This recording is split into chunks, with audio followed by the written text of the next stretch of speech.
Education point mathematics classes. मैं हूं आपका अपना सुमित लूथरा और आज मैं आपको सिखाऊंगा how to calculate the inverse of matrix A. Matrix का इनवर्स निकालना इज़ वेरी इंपॉर्टेंट थिंग और ये आपको 12th क्लास से शुरू हो जाता है। उसके बाद बीएससी में भी इसका काफ़ी ज़्यादा उपयोग होता है और एमएससी में भी, बीटेक वगैरह में भी होता है और बीसीए वगैरह में भी होता है। तो ये जो इन्वर्स ऑफ ए है ये इतने काम की चीज़ है, लेकिन फिर भी बच्चे गलत निकाल देते हैं कई बार। तो आज मैं आपको इस बारे में बताऊंगा कि कैसे आपको इन्वर्स निकालना है एक्यूरेटली और अपना आंसर आप कैसे चेक कर सकते हैं कि वो सही निकला कि नहीं निकला। क्योंकि इन्वर्स मैट्रिक्स जितना मर्जी कोई बंदा इसके अंदर एक्सपर्ट हो जाए, लेकिन जो छोटी मोटी कैलकुलेशन की गलती हो ही जाती है कई बार। तो उस गलती को कैसे चेक किया जाए कि जब एग्ज़ाम दे रहे हैं तो हमें पता होना चाहिए ना कि हमने सही किया कि गलत किया है। तो अगर हमने गलत कर दिया होगा तो फिर घर आके बड़ा पछतावा लगता है बेटा। तो चलिए मैं आपको सिखाऊंगा कि आप इन्वर्स कैसे निकाल सकते हैं और उसके बाद ये भी सिखाऊंगा कि आप उसको कैसे चेक भी कर सकते हैं। तो हमारे पास एक मैट्रिक्स है ए 1 2 3 4 5 6 7 8 9। इस मैट्रिक्स का जो ऑर्डर है वो है 3/3। तो सबसे पहले हमें पता है कि इन्वर्स उसी मैट्रिक्स का निकलता है जिसका डिटर्मिनेंट 0 ना हो, ठीक है। क्योंकि ए इन्वर्स का जो फॉर्मूला है बेटा वो क्या होता है 1 upon determinant of A into adjoint of A, ठीक है।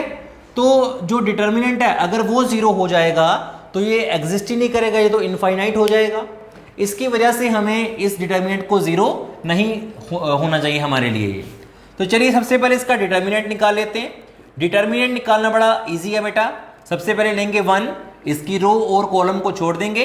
9 5 40, चलो लिख लेते हैं कंप्लीटली। ये बन जाएगा मेरे पास 5 6 8 और 9। आपको आता ही होगा डिटर्मिनेंट निकालना। उसके बाद माइनस का साइन लगाएंगे। सेकंड हम एलिमेंट ले लेंगे 2 और 2 की कॉलम और रो को छोड़ देंगे। बाकी के एलिमेंट्स यहां पर लिख लेंगे 4 6 7 और 9। उसके बाद लेंगे 3 और 3 वाले का रो कॉलम छोड़ देंगे। बचेगा मेरे पास 4 5 7 और 8, करेक्ट। अब हमें क्या करना है 1, ये बन जाएगा मेरा 9 5 45 माइनस 8 6 48 माइनस 2, ये आ जाएगा मेरे पास 9 4 36 7 6 42। उसके बाद 3 8 4 32 माइनस 7 5 35। ये मेरे पास आ जाएगा बेटा 1। 45 में से 48 निकलेंगे तो क्या बचेगा -3 माइनस 2। 36 में से 42 निकल गए तो क्या बचा -6 और उसके बाद 3, ये बन जाएगा मेरे पास -3।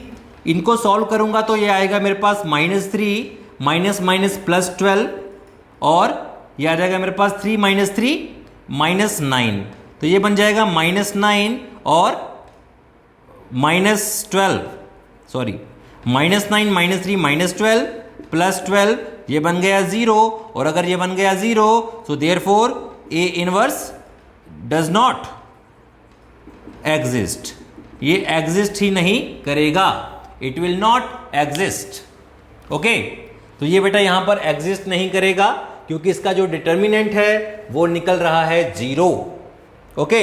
इसका जो डिटर्मिनेंट है वो निकल रहा है 0, इसलिए ये एग्जिस्ट नहीं करेगा। इसका इनवर्स एग्जिस्ट ही नहीं करेगा बेटा, ओके। तो चलिए दूसरा कोई एग्जांपल लेते हैं। अभी आपको इतना समझ आ गया होगा कि जब डिटर्मिनेंट 0 आ जाए तब उसका इनवर्स एग्जिस्ट ही नहीं करता है। अब हम पकड़ते हैं कोई दूसरा एग्जांपल, ओके। कोई दूसरा मैट्रिक्स लेते हैं, उसका अब हमें फाइंड आउट करना होगा इनवर्स। दूसरा मैं कोई पकड़ लेता हूं बेटा बुक में से। ये पकड़ लेते हैं, ये बड़ा अच्छा लग रहा है मेरे को देखने में।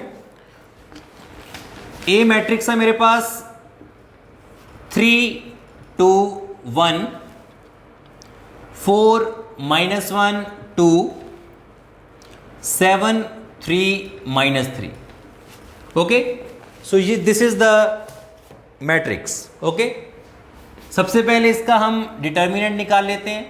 ये बन जाएगा 3 और इसकी रो कॉलम को छोड़ा, -1 2 3 -3, उसके बाद -2 को पकड़ लेंगे और ये बन जाएगा 4 2 7 -3, उसके बाद 1, ये आ जाएगा मेरे पास 4 -1 7 3, उसके बाद ये क्या होगा 3, क्रॉस मल्टीप्लीकेशन -3 इंटू -1 3 -6 -2, ये बन जाएगा -12 -14 +1, ये बन जाएगा 4 3 12 +7। सॉल्व करने पर मेरे पास ये बनेगा -3 -26 +19 -9, ये बन जाएगा +52 +19। 19 में से 9 गया तो ये बन गया मेरे पास 42, which is not equal to 0, therefore A inverse exist करेगा। क्योंकि हमारा ये 42 आ चुका है तो ये बेटा ये हमारा एग्जिस्ट करेगा। सॉरी यहां पर बेटा गलती हो गई, 62 आएगा। 62 19 में से नंगे 10 बच जाएगा ना, तो 62 हमारे पास आ रहा है, तो हमारा ए इनवर्स यहां पर एग्जिस्ट करेगा। अब हम देखते हैं कि ये हमें कैसे निकालना है। तो हमारे पास ए इनवर्स आ चुका है 62, ए डिटर्मिनेंट आ चुका है 62, इसको संभाल के रखिए। अब हमें एडजॉइंट निकालना है, उसके लिए हमें निकालने होंगे बेटा cofactors of first row. Cofactor निकालने का तरीका आपको पता ही है, जैसे ये 3 है तो 3 की रो और 3 का कॉलम को छोड़ दीजिए, बाकी जो अंक बचे हैं उसको आपको मल्टीप्लाई करना होगा। जैसे कि -3 इंटू 1 3 -3 2 6, तो ये बन जाएगा -3, तो मैं लिख दूंगा यहां पर -3। सिमिलरली मैं 2 का निकालूंगा तो 2 की रो 2 का कॉलम छोड़ना पड़ेगा, -3 इंटू 4 -12 -14, -12 और -14 कितने होते हैं बेटा -26, लेकिन यहां पर मेरे को साइन चेंज करना होता है तो ये बन जाएगा 26। इसी तरह से हम इसके जो कोफैक्टर्स हैं वो निकालेंगे। जैसे इसका आ जाएगा मेरे पास 1 का है तो इसको छोड़ देंगे, 4 3 12 +7 19। इसी तरह से कोफैक्टर्स ऑफ सेकंड रो निकालेंगे, सेकंड रो के कोफैक्टर निकालेंगे। अब ये 4 है तो 4 की रो और 4 का कॉलम छोड़ देंगे, -3 इंटू 2 -6 -3 -9, लेकिन यहां पर साइन चेंज होगा तो बनेगा 9। ठीक है, यहां पर साइन चेंज होगा तो क्या बनेगा 9 बचेगा। उसके बाद सिमिलरली इसका निकालते हैं, इसकी रो और इसका कॉलम छोड़ देंगे, ये बन जाएगा मेरे पास 16, और उसके बाद इसका निकालेंगे 3 3 9 9 -7 2, और साथ में लगेगा माइनस, सॉरी ये बन जाएगा मेरे पास, इसका निकालेंगे तो ये बन जाएगा 3 3 9 9 -14 -5, और ये बन जाएगा 5। ठीक है, ये मेरे पास बन जाएगा 5, यहां पर माइनस आएगा। Third is cofactor of third row. Cofactors of third row R, जो थर्ड रो है उसका कोफैक्टर निकालेंगे, 7 की रो और 7 का कॉलम छोड़ दीजिए, बचा क्या 2 2 4 4 -1, ये हो गया 5। ठीक है, ये बन जाएगा मेरे पास 5।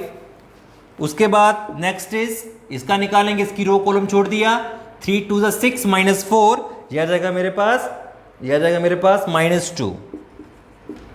ठीक है, 6 - 4 इज -2, साथ में 2 लगाए गए। और लास्ट वाला हमारे पास बचा, ये बन जाएगा मेरे पास -3 -8 -11, ये बेटा हमारे पास बन जाएंगे कोफैक्टर्स। अभी हमें निकालना होता है एडजॉइंट ए। एडजॉइंट ए कैसे निकालेंगे, जहां पर अंक है वहां पर उसका कोफैक्टर लिख दीजिए। जैसे कि 3 का कोफैक्टर था हमारे पास -3, फिर 26, फिर 19, उसके बाद 9, फिर -16, फिर 5, फिर 5, फिर -2, फिर -11। ओके, और अब हमें इसका ट्रांसपोज ले लेना है, तो एडजॉइंट ऑफ ए क्या आ जाएगा मेरे पास, रो को कॉलम में कर देंगे चेंज, -3 26 19 9 -16 5 5 -2 -11, ये बन गया उसका एडजॉइंट। अब क्या करेंगे, ए इनवर्स निकालेंगे। फॉर्मूला क्या था, 1 upon determinant A into adjoint A, तो ये बन जाएगा 1 अपॉन डिटर्मिनेंट ए था हमारा 62 इंटू -3 9 5 26 -16 -2 19 5 एंड -11। सो ये है हमारा इनवर्स। इनवर्स निकालने के लिए सबसे पहले डिटर्मिनेंट निकाला जाता है, उसके बाद कोफैक्टर्स निकाले जाते हैं, उसके बाद उसका एडजॉइंट किया जाता है, फिर उसका ट्रांसपोज किया जाता है और उसके बाद इस फॉर्मूले में पुट करके ए इनवर्स को हम फाइंड आउट कर सकते हैं। 12th क्लास के एग्जाम में 5 to 6 मार्क्स का क्वेश्चन बनता है इसका इनवर्स निकालने के लिए। सो आई होप कि आपको ये समझ आ चुका होगा, और अगर कहीं पर भी कोई चीज़ समझ ना आई हो तो आप कमेंट में अपना डाउट जो है वो पूछ सकते हैं, और इस वीडियो को रिवाइंड करके देख कर के भी आप समझ सकते हैं कि कहाँ पर क्या हो रहा है। ठीक है, तो आज की वीडियो में बस इतना ही काफ़ी है। फिर कभी मिलेंगे किसी नए मेथड के साथ। आज यहीं पर ख़त्म करते हैं। अगर आपको ये वीडियो अच्छी लगी हो तो अपने दोस्तों के साथ शेयर कीजिए, लाइक कीजिए, कमेंट कीजिए और चैनल को सब्सक्राइब करना ना भूलिएगा। Thank you.